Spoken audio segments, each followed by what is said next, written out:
ઓમ શ્રી ગણેશાય નમઃ. જય શ્રી કૃષ્ણ મિત્રો. ગાય માતાની ડોસીમાની એકાદશીની આ કથા છે મિત્રો. પૂરા ધ્યાનથી મનથી સાંભળજો, શ્રદ્ધાથી સાંભળજો. એકાદશીનું વ્રત ન કર્યું હોય ને તો એકાદશીની કથા સાંભળવાનો પણ ખૂબ જ મહિમા છે. શ્રદ્ધાથી કરેલું કોઈ પણ કામ વ્યર્થ નથી જતું, હંમેશા ફળ આપે છે. તો પૂરા ધ્યાનથી મનથી શુદ્ધ હૃદયથી આ વાર્તા સાંભળજો. વિડીયો સારો લાગે તો લાઈક કરજો, શેર કરજો. ચેનલમાં પહેલી વખત છો તો સબસ્ક્રાઇબ જરૂર કરી દેજો. કોમેન્ટ બોક્સમાં જરૂર જણાવજો મારી વાર્તા તમને કેવી લાગે છે, અને કોમેન્ટ બોક્સમાં એકાદશી માતાનું કે ભગવાનનું કોઈ પણનું નામ જરૂર લખી દેજો. ઓમ નમો ભગવતે વાસુદેવાય. બહુ સમય પહેલાની વાત છે. એક ગામમાં એક શેઠ અને શેઠાણી રહેતા હતા. શેઠાણી હંમેશા એકાદશીના વ્રત કરતા. એ ગાય માતાની પરમ ભક્ત હતી. ગાય માતાની બહુ સેવા ચાકરી કરે. શેઠાણીનું નામ અગિયારસી હતું અને તે બહુ ભક્તિભાવ વાળા હતા. સાચી સ્ત્રી હતી અને બહુ સીધી સાદી શેઠાણી હતી. એ સવારે વહેલા ઉઠે અને તેના ઘર આંગણામાં વાસી કચરો વાળે, પછી નાહી ધોઈને રસોઈ બનાવે અને પહેલી રોટલી ગાય માતાને આપે. સૂર્યદેવને જળ અર્પણ કરે, એકાદશીના વ્રત રાખે અને જે પણ તેનાથી થાય એ દાન પુણ્ય કરે તેના સામર્થ્ય અનુસાર. પછી અગિયારસી સવારના કામ કરી ગાય માતા પાસે જઈ તેની સેવા કરતી પૂરા મનથી. ગાયનું છાણ ઉપાડે, છાણા બનાવે, માણની સફાઈ કરે, ગાય માતા બાંધે એ જગ્યાની સફાઈ કરે, પાણી ઘાસ ચારો બધું જ આપે, દૂધ નીકાળે. આમ તે ગાય માતાની બહુ સેવા કરતી હતી. કેમ કે જ્યારે શેઠાણી નાના હતા ત્યારે તેના માતા પિતાને એક લાડકી સંતાન હતી. ત્યારે શેઠાણી એટલે કે અગિયારસી તેની દાદીને ગાયની સેવા ચાકરી કરતા જોતી હતી. તેણે તેની દાદી પાસેથી શીખ્યું હતું કે ઘરમાં પહેલી રોટલી ગાય માટે નીકાળવી જોઈએ, પહેલી રોટલી ગાયને ખવડાવવી જોઈએ. શેઠાણી એટલે કે એ અગિયારસી નાની હતી ત્યારે તેની માં દાદી તેને બૂમ પાડીને કહેતી, અરે અગિયારસી, જા જઈને ગાય માતાને રોટલી ખવડાવી આવ.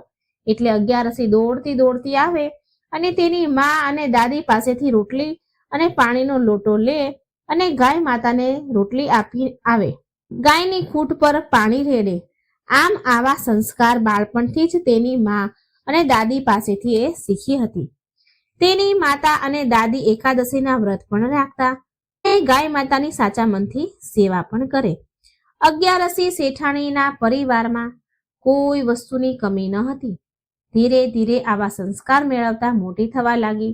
જેમ જેમ અગિયારસી મોટી થતી હતી તેમ તેમ તેને ગાય માતા પ્રત્યે ભક્તિ વધતી ગઈ. એકાદશીના વ્રત વધતા ગયા. હંમેશા બંને પક્ષની એકાદશીના વ્રત તેની માં અને દાદી સાથે એ કરતી હતી. આ તેની આદત બની ગઈ. હવે અગિયારસી મોટી થઈ એટલે અગિયારસીના પિતાએ તેના માટે યોગ્ય વર શોધવાનું શરૂ કરી દીધું. સમય થતા એના માટે યોગ્ય વર મળી ગયો, સારું ઘર મળી ગયું. તો અગિયારસીના પિતાએ તેના લગ્ન એક યુવક સાથે કરાવી દીધા. તેને પોતાનો વેપાર ધંધો હતો અને એ પણ એક શેઠ હતો. તેના ઘરમાં પણ કોઈ પ્રકારની કમી ન હતી. અગિયારસીના સારા ઘરમાં લગ્ન કરાવી દીધા. લગ્ન બાદ પણ જ્યારે અગિયારસી સાસરે આવી તો ત્યાં પણ પૂજા પાઠ, ગાય પ્રત્યેની ભક્તિ જોઈને અગિયારસીના સાસુ સસરા બહુ ખુશ થતા કે તેને બહુ સુશીલ અને સંસ્કારી વહુ મળી છે. સાસરે આવીને પણ અગિયારસી સવારે વહેલા ઉઠીને આંગણામાં કચરો વાળે, સાસુ સસરાને પગે લાગીને આશીર્વાદ લે અને પછી પક્ષી માટે ચણ નાખે.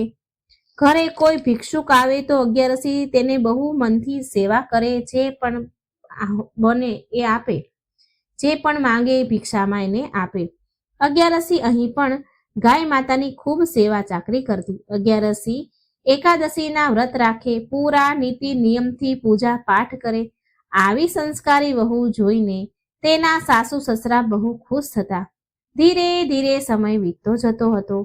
અગિયારસીના પરિવારમાં તેના પતિને વેપાર ધંધો ખૂબ વધતો હતો. દિવસે બમણો ને રાતે 4 ગણો વેપાર થયો. ધીમે ધીમે લગ્નના 2 વર્ષનો સમય વીતી ગયો. પછી અગિયારસી ખૂબ સુંદર પુત્રને જન્મ આપે છે, જેનાથી ઘરમાં ખુશીઓ આવી ગઈ. અગિયારસીની પૂજા પાઠ ભક્તિ પણ દિવસે ને દિવસે વધતા જતા હતા. ધીમે ધીમે સમય વીત્યો. અગિયારસી પાસે એક બે ગાય તો હંમેશા રહેતી જ હતી.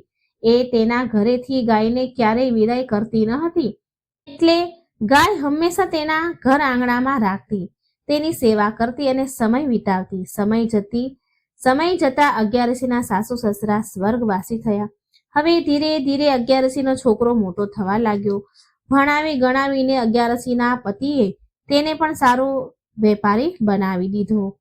પછી અગિયારસીએ તેના દીકરાના વિવાહ પણ ધામધૂમથી કરી દીધા. દીકરાના વિવાહ થઈ ગયા અને તેના પિતા સાથે વેપારમાં હાથ વધારવા લાગ્યો. વેપારમાં ખૂબ પ્રગતિ કરતો હતો. ખૂબ દૂર સુધી તેમનો વેપાર ફેલાયો. અગિયારસીની ભક્તિમાં કોઈ કમી આવી નહીં. અગિયારસી હવે પુત્ર પૌત્ર વાળી થઈ ગઈ. ઘરમાં સુખ શાંતિ હતી. ઘરમાં કોઈ વાતની કમી ન હતી. અગિયારસી તેના નિયમ કરમ પણ ચાલુ રાખતી હતી. તેણે એનો નિયમ ન છોડ્યા, ક્યારેય ન છોડ્યા. હવે ધીરે ધીરે ઘણો સમય વીત્યો. હવે એક દિવસ અગિયારસીનો પતિ પણ આ દુનિયાને છોડીને ચાલ્યો ગયો. કારણ કે જે આ સંસારમાં આવ્યું છે એને એક દિવસ તો જવાનું જ છે. અગિયારસીની પણ હવે ઉંમર થઈ ગઈ હતી. અગિયારસીએ પણ ગઢપણમાં પગ મૂકી દીધો હતો. હવે તેના હાથ પગ એટલા કામ કરતા ન હતા. તેનાથી ઉઠવું બેસવું પણ થતું ન હતું. તેને આંખોથી ઓછું દેખાતું હતું. તેનામાં હવે શક્તિ રહી ન હતી. અગિયારસીના ગોઠણમાં દુખાવો રહેવા લાગ્યો. હવે એનાથી ગાયની સેવા પૂજા થતી ન હતી. મુખમાં દાંત પણ રહ્યા ન હતા. એવામાં એક દિવસ અગિયારસી તેની વહુને કહે છે કે હવે તું મારા નિયમ પૂજા પાઠ સંભાળી લે. જે હું કરતી હતી એ હવે તું કરવા માંડ, કેમ કે હવે મારાથી કામ થતું નથી. મારું શરીર મારો સાથ આપતું નથી. માટે તું ઘરના કામ રસોઈ કર, સાથે સાથે ગાય માતાની સેવા ચાકરી પણ કર. મારી ગાયોને સમય પર ચારો પાણી નાખજે. તેની જગ્યા પર સાફ સફાઈ કરવી. ગાયને ક્યારેક છાયામાં ક્યારેક તડકામાં બાંધજે. અને ઘરની પહેલી રોટલી ગાયને ખવડાવજે અને એકાદશીના વ્રત પણ કરજે. એટલે જે તેની વહુ હતી એ બહુ પૂજા પાઠમાં માનતી ન હતી. તેને તો એનું કામ જ પ્યારું હતું. વહુએ વિચાર્યું કે સાસુમાની વાત જો હું નહીં માનું તો એ મને રોજ સંભળાવ્યા કરશે. એટલે વહુ બોલી, ઠીક છે માજી, હું કરી લઈશ. તમે ચિંતા ના કરો. જેવું તમે કહો છો એવું હું કરી લઈશ. પહેલી રોટલી હું ગાયને ખવડાવીશ અને ગાયને ઘાસચારો પણ નાખીશ. અગિયારસી તેની વહુની વાત સાંભળી નિશ્ચિત થઈ ગઈ. ચાલો, વહુ એના કહેલા નિયમનું પાલન કરશે. એને એવું થઈ ગયું મનમાં. હવે વહુ તો એની સાસુને કહી દીધું. પણ વહુ જ્યારે રોટલી બનાવે તો સૌથી પહેલા બાળકોને તેના પતિને ખવડાવી દે. બાળકોને સ્કૂલના ટિફિન આપે, તેના પતિને ટિફિન આપે, પણ ગાયની રોટલી ખવડાવવાનું ભૂલી જતી. એકાદશીનું વ્રત પણ ન કરતી અને ના તુલસીજીની સેવા કરે, ના તુલસીજીને પાણી નાખે. ઘરના આંગણામાં તુલસી પણ સુકાવા લાગ્યા. આ બધું અગિયારસી જુએ છે, પણ હવે એના બસની કઈ વાત નથી. હવે તો એનામાં કઈ કરવાનું તેવડ નથી. તેનામાં હવે શક્તિ ન હતી આ બધું કરવાની. જ્યાં ગાયને બાંધી હોય ત્યાં સફાઈ પણ ન કરે, સમયે ઘાસચારો પણ ન નાખે. ઘરના નિયમ કર્મ તો બહુ કરતી જ ન હતી. બિચારી અગિયારસી પથારીમાં પડી પડી ઉદાસ થઈને આ બધું જ જોયા કરે. કેમ કે હવે ના એ પોતે બધું કરી શકે છે કે ના એ વારંવાર વહુને કે દીકરાને કહી શકે છે. કારણ કે તેની ઉંમર હવે થઈ ગઈ હતી. તેની ઉંમર હવે આવી જ હતી. બિચારી ચૂપચાપ બધું જોયા કરે. મનમાં ને મનમાં ભગવાનને પ્રાર્થના કરે, ક્ષમા માંગે અને મનમાં ને મનમાં ગાય માતાની માફી પણ માંગતી હતી. કહે છે, હે ગાય માતા, જ્યાં સુધી મારા હાથ પગમાં જીવ હતો ત્યાં સુધી મેં તમારી મનથી સેવા કરી, પણ હું લાચાર છું, અત્યારે મજબૂર છું. હવે હું નથી કરી શકતી. હવે હું શું કરું? અગિયારસીથી હવે એકાદશીનું વ્રત પણ થતું ન હતું. બિચારીનું શરીર પણ નબળું પડી ગયું હતું. હવે એનાથી ભૂખ પણ સહન થતી ન હતી. એ બિચારી હવે મનમાં ને મનમાં ભગવાનનું રટણ કરે અને વહુ એની મન મરજી કરે. વહુને કોઈ ફરક પડતો ન હતો. હવે ધીરે ધીરે સમય વીતવા લાગ્યો. એક વખતની વાત છે. શ્રાવણ મહિનો આવ્યો. વરસાદની તો હેલી લાગી. ખૂબ જોરદાર ધોધમાર વરસાદ વરસવા લાગ્યો. એટલો વરસાદ કે 24 કલાક સુધી પાણી વરસતું રહ્યું. 24 કલાક પાણી વરસતું રહ્યું. આખા ગામમાં ગોઠણ સમા પાણી ભરાઈ ગયા. નગર ગામના બધા લોકો વિચારવા લાગ્યા કે આટલો વરસાદ તો પહેલા ક્યારેય નથી પડ્યો. વરસાદનું પાણી એટલું વધ્યું કે પૂર આવવા જેવી હાલત થઈ ગઈ. બધા લોકો જીવ બચાવવા માટે ઊંચા પહાડો પર જવા લાગ્યા.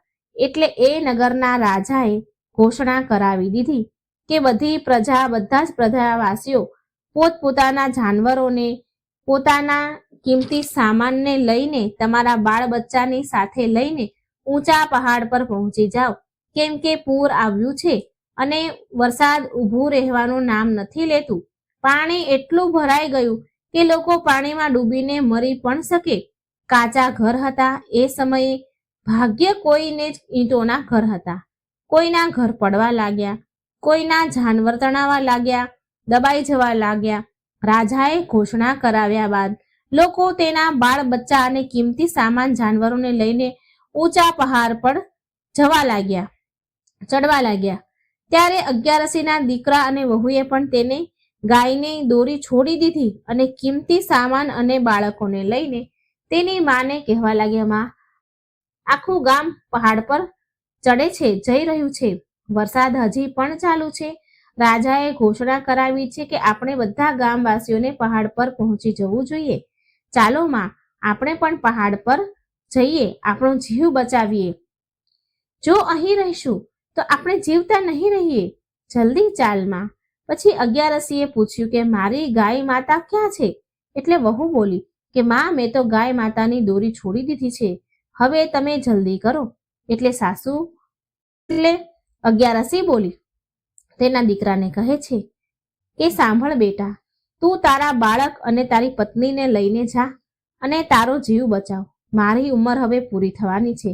સમજી લે, મારી ઉંમર આટલી જ હતી.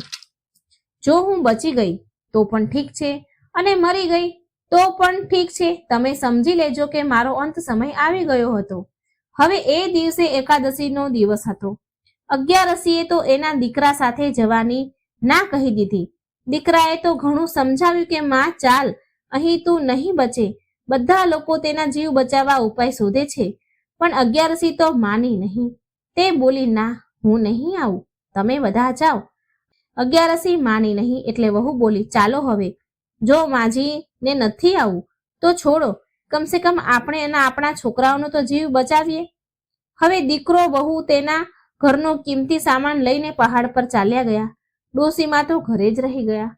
અગિયારસીની ગાય માતા પણ ત્યાં જ આવીને ઊભી રહી ગઈ જ્યાં તેનો ખાટલો હતો. હવે વરસાદના કારણે આખું ગામમાં પાણી ભરાઈ ગયું હતું. ખેતર, ઘર, રાજાનો મહેલ બધું પાણીમાં ડૂબી ગયું. પણ જે અગિયારસીનું જે મકાન હતું તે ભીનું તો થયું પણ પાણીમાં ડૂબ્યું નહીં. અગિયારસી તેના ખાટલામાં 3 દિવસ અને 3 રાત સુધી ગાયનું પૂંછડું પકડીને બેસી રહી. 3 દિવસ પછી વરસાદ રોકાયો અને પાણી ઉતરી ગયું. ત્યારે બધા ગામવાળા અને રાજા બધા જ પહાડ પરથી નીચે ઉતરીને પોતપોતાના ઘરે જવા લાગ્યા. ત્યારે બધાએ જોયું કે ઘણા ઘરો હજી ડૂબેલા હતા, ઘણા ઘરો પડી ગયા હતા, પણ અગિયારસીનું મકાન એમનું એમ હતું, કોરું, અને તે ગાયનું પૂંછડું પકડીને આરામથી સૂઈ રહ્યા હતા એના ખાટલામાં, એના ઘરમાં એક છાંટો પાણી આવ્યું ન હતું. આ બધું જોઈને રાજાને બહુ આશ્ચર્ય થયું. રાજા વિચારે છે કે આટલું બધું પૂર આવ્યું ગામમાં, વરસાદમાં આખું ગામ ડૂબી ગયું, પણ આ અગિયારસી ડોસીમાનું ઘર એમનું એમ રહ્યું. આવું શું થયું હશે? આવો ચમત્કાર. પછી રાજા અને પૂરા ગામવાળા અગિયારસીના દીકરા અને વહુને લઈને તેના ઘરે પહોંચ્યા તો બધા જોઈને આશ્ચર્ય પામ્યા કે અગિયારસી માજી ગાયનું પૂંછડું પકડીને ખાટલામાં શાંતિથી બેઠા હતા. હવે તો બધા જોઈને આશ્ચર્યચકિત થઈ ગયા કેમ કે અગિયારસીના દીકરા વહુ વિચારી રહ્યા હતા કે હવે તો માજી જીવતા નહીં હોય, આટલા પૂરમાં માજી કેમ ના બચ્યા હશે, નહીં જ બચ્યા હોય, આવા વરસાદમાં ભૂખ તરસના કારણે ક્યાં સુધી રહી શક્યા હશે? વૃદ્ધ શરીર હતું, એના શરીરમાં ક્યાં એટલી શક્તિ હતી કે આ બધું સહન કરી શકે? વહુ દીકરાએ પણ આવીને જોયું કે તેમની માં સહી સલામત તેના ખાટલામાં બેઠા છે અને ગાય માતા એની પાસે ઊભા છે. તો એના આશ્ચર્યનો પાર ન રહ્યો.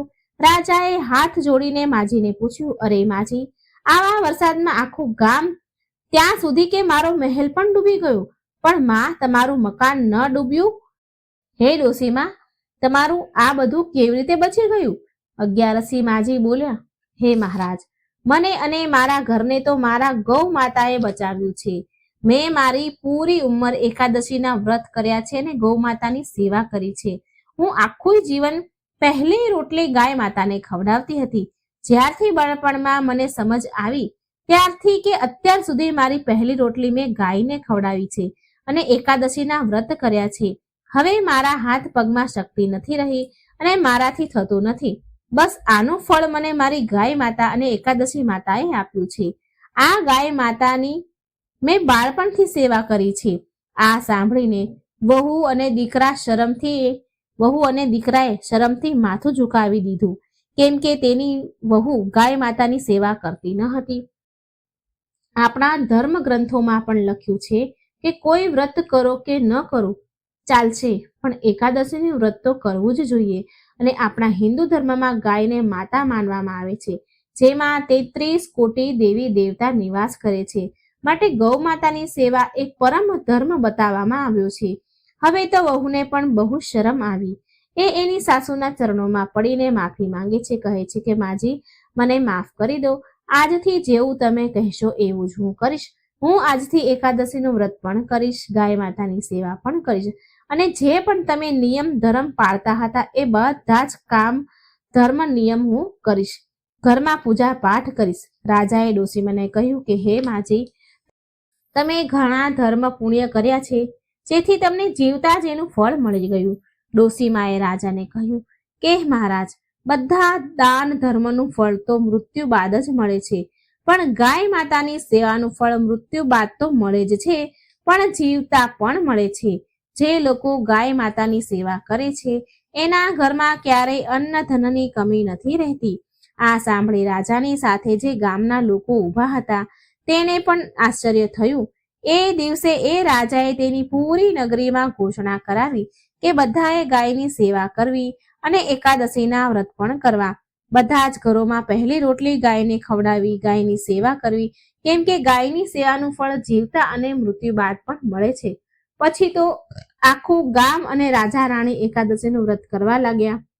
દરેક ઘરમાં ગાય માતા બંધાઈ ગયા અને બધા ગૌ માતાની સેવા ચાકરી કરવા લાગ્યા, જેનાથી એ બધા આજીવન સુખ ભોગવી ને મૃત્યુ બાદ વૈકુંઠમાં એમને વાસ મળ્યો. ગાય માતાનો મહિમા અપરંપાર છે. ગાય માતા અને એકાદશી માતાનો જેટલો મહિમા ગાય એટલો ઓછો છે. હે ગૌ માતા, તમે જેવા અગિયારસી ડોસીમાને ફળ્યા એવા સૌને ફળજો. જેવા તમે એને તાર્યા, તેમને સંકટમાંથી ઉગાર્યા, મુક્તિ અપાવી, એમ જે આ કથા કહે સાંભળે તેની બધી મનોકામના પૂરી કરજો.